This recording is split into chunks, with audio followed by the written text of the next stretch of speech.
በእስራኤል ጥቃት ከተገደሉ ሐኪሞች አንዱ ከልፈቱ በፊት በስልኩ ለናቱ ቀርጾ ያስቀምጠው መልእክት ዓለምን እያነጋገረ ነው።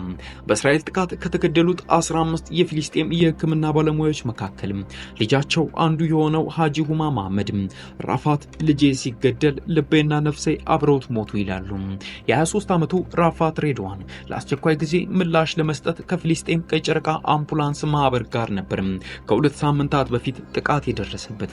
በተለይም አካባቢው ደህንነቱ እየተጠበቀና ለአምቡላንስ ክፍት በመሆኑ ይገደላል ብዬ አስቤ አላውቅም ሲሉ እናት ይደመጣሉ። እስራኤል አምቡላንሶቹ በጨለማ የግንባርና የአደጋ መብራት ሳያበሩ በመጠጋታቸው በጥርጣሬ ወታደሮቿ ተኩስ መክፈታቸውን ተናግራለች። በራፋት የተቀረጸውና ከልፈቱ በኋላ ስልኩ ውስጥ የተገኘው ተንቀሳቃሽ ምስል የቆሰሉ ሰዎች ለማከም የስልክ ጥሪ ሲደርሳቸው የተሽከርካሪዎቹ መብራቱን እንደሚያሳይ ይታያል። እናቴ ይቅር በይኝ፣ ይህ ሰዎችን ለመርዳት የመረጥኩት መንገድ ነው ሲል ራፋት ከመገደሉ ከጥቂት ደቂቃዎች በፊትም ሲናገር ይደመጣሉ።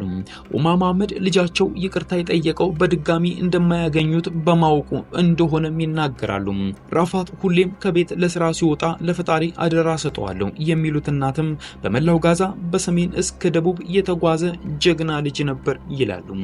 ራፋት ሐማስ ጥቅምት 2023 ላይ ያልተጠበቀ ድንበር ተሻጋሪ ጥቃት ከከፈተና ይህ ተከትሎ የእስራኤል ከጀመረችው ወታደራዊ ዘመቻ በኋላም ነበር ለፊሊስጤም ቀይ ጨረቃ በጎ ፈቃደኛ ሆኖ መስራት የጀመረው።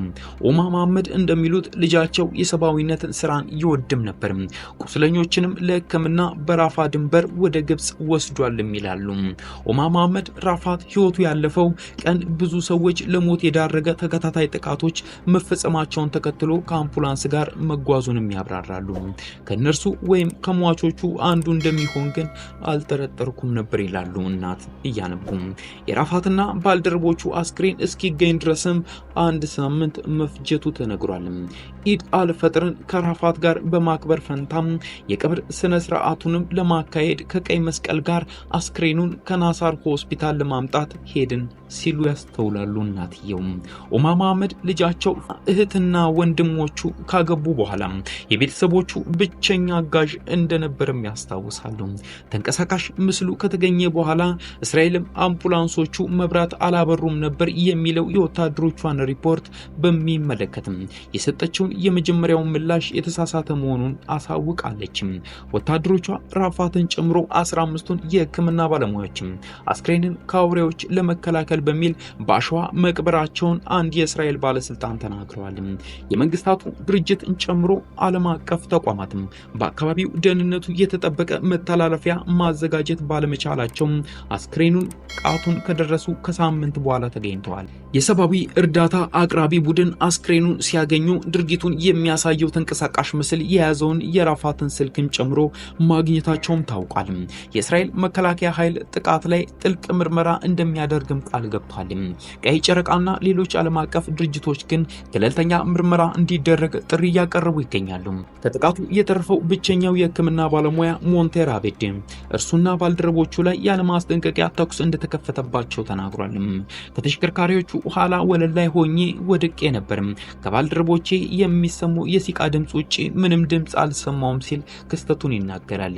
የፊሊስጤም ቀይ ጨረቃ ማህበር ባለሙያዎች የነበሩ ስፍራ በእስራኤል ጦር ቀይ ቀጠና ተብሎ ያልተመደበ አደገኛ አካባቢ በመሆኑ በቦታው ለመንቀሳቀስ ቅድመ ዝግጅት አያስፈልግም ነበር ሲሉ ተደምጠዋል። ማህበሩ የመጀመሪያ ደረጃ የፎሬንሲክ ምርመራ ሪፖርት የሕክምና ባለሙያዎቹ በሰውነታቸው የላይኛው ክፍል በደረሰባቸው ተደጋጋሚ የጥይት ድብደባ መገደላቸውን እንደሚያሳይ የገለጸ ሲሆን ይህም ሆን ተብሎ የተፈጸመ ግድያ በመሆኑ ተጨማሪ ማስረጃ ሆኖ መቅረብ ይችላል ሲሉ ተደምጠዋል። ከሟቾቹ መካከል የሐማስ ባለስልጣናት ይገኙበታል የሚለውንም የእስራኤል ክስም ማህበሩ ማስረጃ የሌለው ሲል አጣጥሎታል። ሐማስ በአውሮፓውያኑ ጥቅምት 7 2023 የፈጸመው ጥቃትም 1200 ሰዎች ሲገደሉ 251 ሰዎች ደግሞ ታግተው ተወስደዋል። በሐማስ የሚመራው ጤና ሚኒስቴር መረጃ እንደሚያመለክተው ከዚህ ጥቃት በኋላ ከ50,000 ሰዎች ሺህ የሚበልጡ ሰዎች በእስራኤል ጥቃት ጋዛ ውስጥ ተገድለዋል ሲሉ ተሰምተዋል።